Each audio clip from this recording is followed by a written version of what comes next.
రాష్ట్ర వైద్య ఆరోగ్య శాఖపై ముఖ్యమంత్రి నారా చంద్రబాబు నాయుడు అమరావతిలోని సచివాలయంలో సమగ్ర సమీక్ష నిర్వహించారు.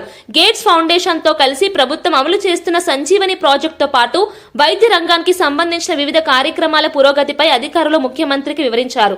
ప్రజారోగ్యం మెరుగుపడేలా ప్రభుత్వం తీసుకొస్తున్న నూతన విధానాలు, భవిష్య ప్రణాళికలపై ఈ సమావేశంలో విస్తృతంగా చర్చ జరిగింది. ఆంధ్రప్రదేశ్లో ప్రజారోగ్య వ్యవస్థను మరింత పటిష్టం చేయాలనే లక్ష్యంతో జాతీయ, అంతర్జాతీయ స్థాయిలో వైద్యారోగ్య రంగంలోని నిపుణులతో సంప్రదింపులు జరిపారు.